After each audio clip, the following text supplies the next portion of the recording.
Hello, friends. Today, the topic of discussion is diet in pregnancy. So, there is a lot of tussle in patients as soon as they get pregnant in their minds, as well as with their family members, as to what she should eat, what she should not eat. And sometimes, there are little bit fights also, as in the mother in law, the husband will try and impose something on the patient, and she will say that she does not feel like eating this and she wants to eat that. And so, there are a lot of questions in the minds of our patients as to what they should eat and what they should not eat. And specifically in Indian households, there's a very common thing as to garam and thanda, means hot and cold, as to these things are hot, these things should not be eaten in pregnancy, not in terms of the temperature, but in terms of the effect that they have on the body. So there is a lot of discussion and lot of tussle, and I will, with the help of this video, I will try to solve some of the things. And other thing that people come and ask is what they should eat and what they should not eat. And this is a matter of big problem, because initially when we get patients where we want to do IVF for them, IVF is done,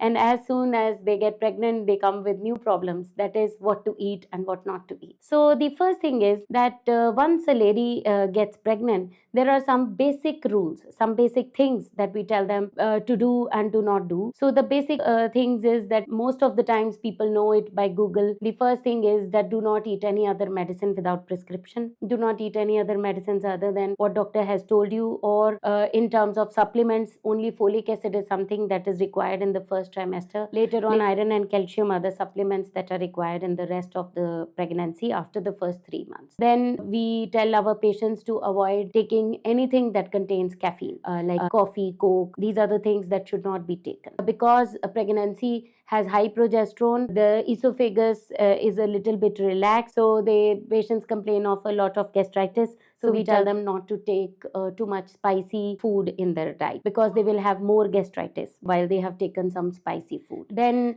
we tell our patients to not eat raw papaya or some other things which have a high risk of causing abortion. So usually people don't eat raw papaya, and there's no problem in eating a ripe papaya. So these are the things that we have known from internet and from other people. So there's something called hot and cold in terms of garam and thanda. So many patients come and tell us that, my mother-in-law tells me not to eat bitter gourd, not to eat mangoes, and not to eat dry fruits because they cause heating effect on the body. And then many patients come and tell us they have been told not to eat watermelons and muskmelons and oranges because they have that kind of cold effect on the body. So scientifically, these things do not really matter to us. We never tell our patients not to eat dry fruits. Rather, dry fruits are good. Of course, they are not a replacement for fresh foods, but dry fruits in limited quantities are not bad for health. They can be taken, because elderly people tell us these things.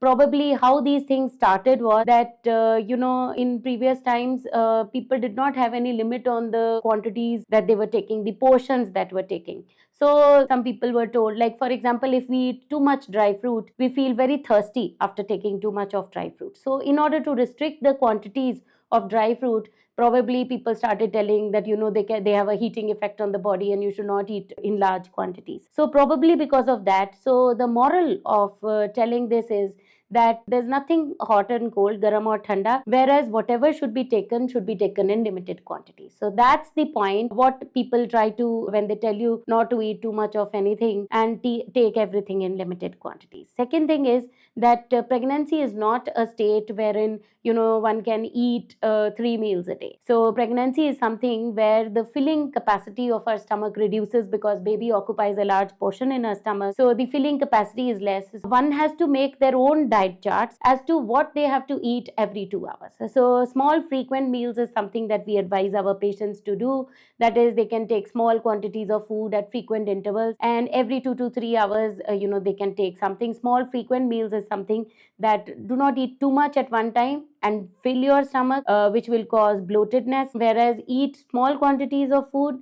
And then one can devise like what we got at 8 o'clock. We took some tea, we took some biscuits. Then at 10 o'clock, I'm supposed to eat some breakfast in terms of some poha or something else. Then at 12 o'clock, I can take a fruit. Then at 2 o'clock, I can have some lunch. Then I can have some fruit again at 2 o'clock, or at 4 o'clock, I can have some tea or milk, like that. So one can devise their own diet chart according to their food preferences as to what they want to eat, and accordingly one can plan eating food. Milk is something that we really advise our patients to take. Pregnancy is a state wherein the bones of the child is going to be formed inside the body of the lady, and if she does not take supplemental calcium, or if she does not take calcium in terms of taking milk in her diet, then the child is going to take calcium. By baby's bones will be formed completely, whether the mother's bones are leached of calcium. That's the lady's dietary intake. So some people, if they don't take enough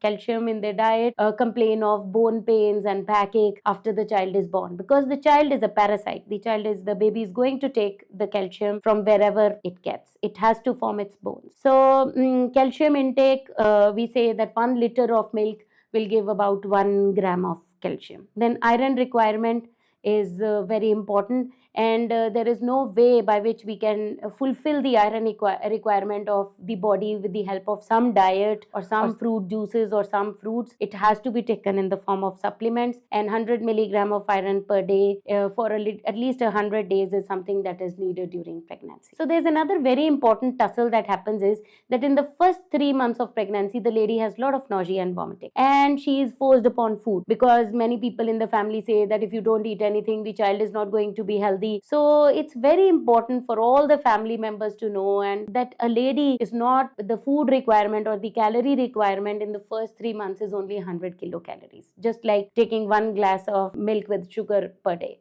So that is enough. So the first 3 months is relaxation period for the lady, so that she can get over the nausea and vomiting of the first trimester. Then finally, at the end of the video, I would like to just recapitulate what I have told. So food requirements in pregnancy, there are some basic do's and don'ts which most of the people know. Avoid coffee, avoid caffeine, and avoid any other medicine with a prescription. First 3 months is relaxation period, not too much calorie requirement. Just get over your nausea and vomiting in pregnancy. Then rest of the 6 months of pregnancy, iron is essential, calcium is essential, which can be taken in the form of supplements. Iron cannot be replaced with diet, but calcium can be replaced with milk intake. And last but not the least, a lot of roughage and a lot of water, which has anti-constipation effects on the body, and one does not suffer from constipation. Lot of water, 2 to 3 liters of water, and a lot of roughage in the diet. And if you have any questions related to diet in pregnancy, you can comment in the comment section. I shall be happy to reply. Thank you.